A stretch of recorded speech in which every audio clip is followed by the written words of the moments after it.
So here I am on the MT-07. So I've just taken the bike for a test ride and to see how it feels. Okay, first impression, whoa, this one can fly. It is a fun bike. I have never driven, at least for a long time, a bike which is this fun. And this BMW can come in. Okay, so as per extras are concerned, this has got a little sporty windscreen. It's got the RNG bungs crash bars. It's got the sports exhaust. It's got a few little stickers here and there.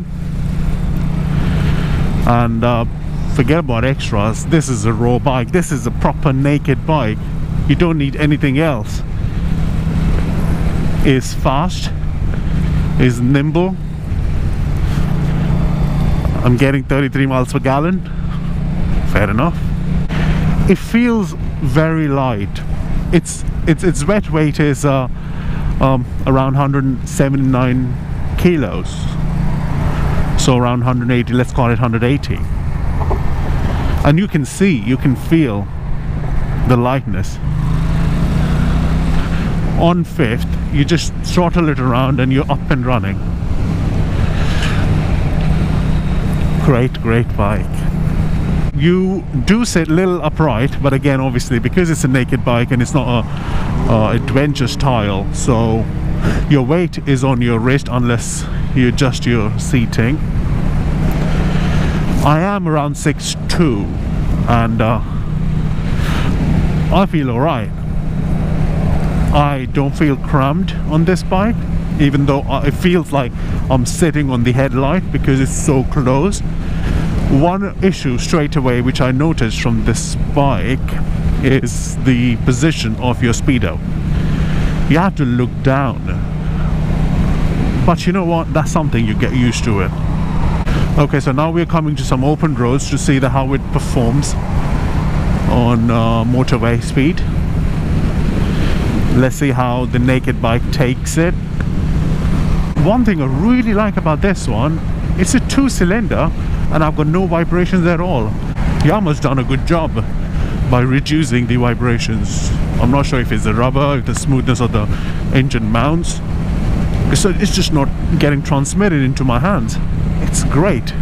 Feels quite narrow, which is good in London if you want to filter around. And I can see it's quite plasticky. You can see plastics everywhere, which is why it's a budget bike. But it doesn't feel like a budget bike. It feels like a nice premium bike if you ignore the plastics. I've been riding it for now 6-7 miles and I feel good about it. It's nice. It's a refined bike. So I'm getting over 15 miles per gallon on normal cruising, which is not bad. Sound is good. Of course, it's not your stock exhaust, so the stock is a little quieter.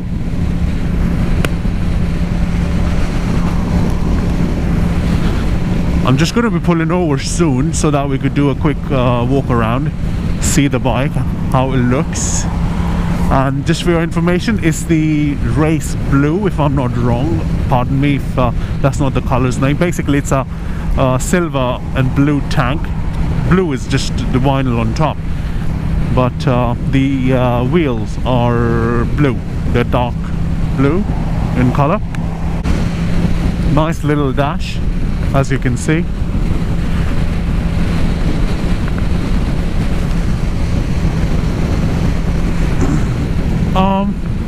Now I've been riding for a while on the motorway. It is considerably not quite windy today, so obviously it's not going to be a proper scientific wind test. But as per this condition, I am not having any issues whatsoever in riding a naked bike. on an open road.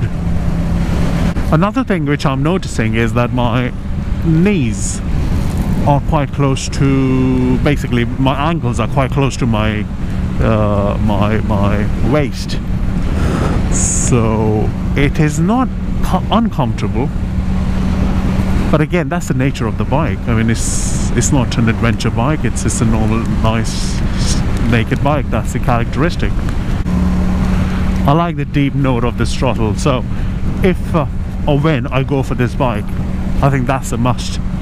I'm quite happy with the fuel consumption. I'm getting around 59 miles to a gallon at the moment, which is nice. Good.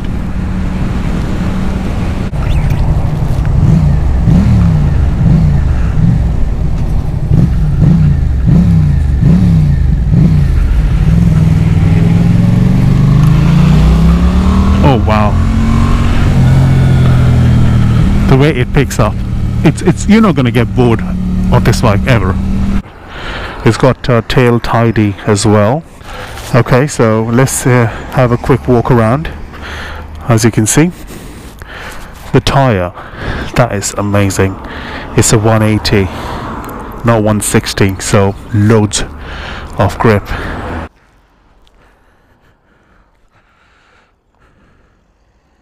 It's nice blue. I think it's a beautiful looking bike. So let's start with negatives rather than positives, because positive I'll just keep on going forever. So even with negatives, they aren't like deal breakers anyway. One, as I was telling you about, it's quite plasticky, but that's how you pay just under £6,000 for a bike this quality.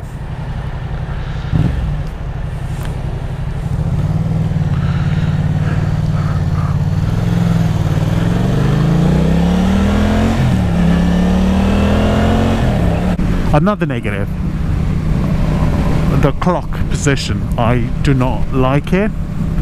I don't know how long it's going to take for me to get used to it, but it's just too down. So even for speed, you just can't flick your eyes up and down and see. You have to move your head down like this and up.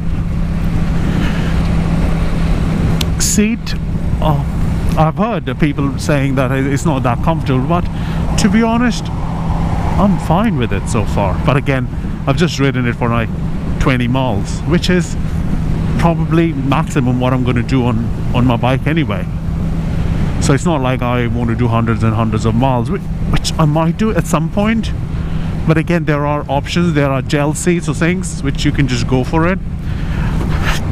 Another point, the position of your footrest, but I think that's fine. That's just a matter of preference.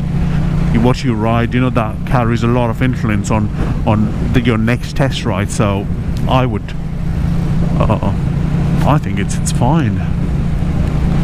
Positives, the grip is amazing, the power is amazing. Forget about numbers. You know what, I'm not here to talk about torque and brake horses and all that. See the power to weight ratio, it's just amazing. It feels good. It reflects nice in the nice lovely Mini Cooper S. Is a true naked bike. It's a bloody brilliant bike.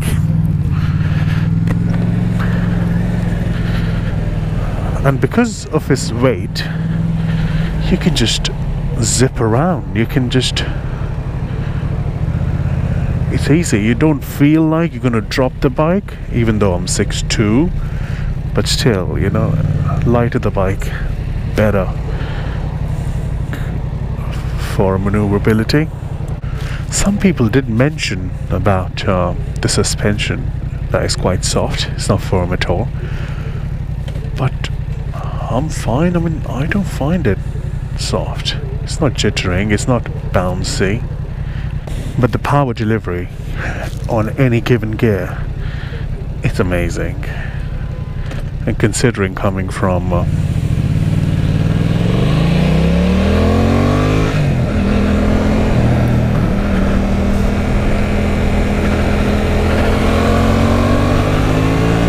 but this is the first time ever I'm on a Yamaha, and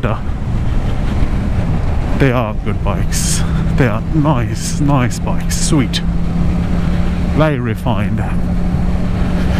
I'm not saying Hondas aren't, but I've had the Honda CB500R, and I think that's the kind of bike which you would put in front of this bike, or even NC750X. But because the Honda Trio CB series is not getting produced in Japan, they're getting made in somewhere Southeast Asia, but that discussion is for another day. Let's not get into it. But today is only for Yamaha, and they are good. They are nice, comfortable bikes. The main thing is, this bike can keep you happy for another 20-30 years. You'll look back after 30 years and say, okay, fine, that's the classic.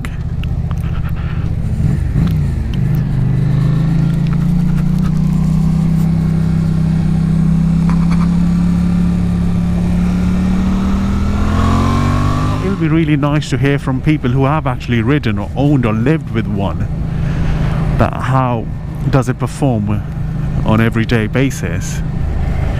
So far, I'm in love with this bike.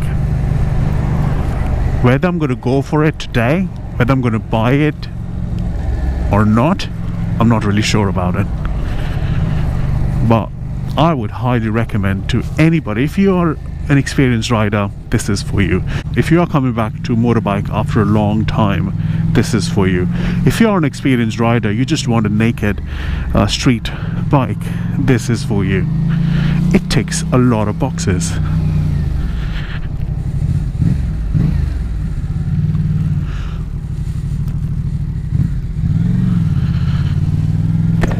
But yeah, so thank you so much guys for watching. If you like the video, please give it a like. It just takes a second. If you don't like the video, just unlike it. Still takes a second. And if you want to hear something else about this bike, if I missed something, if you've got any technical question, if you've got anything you want an answer for, let me know. I'll be very happy to help you with it. But yeah, if you want to watch such videos in future, do subscribe and drop a line. Okay guys, again, thank you very much for watching this video. Stay tuned for more of such videos to come. And now, you can enjoy the ride. See ya!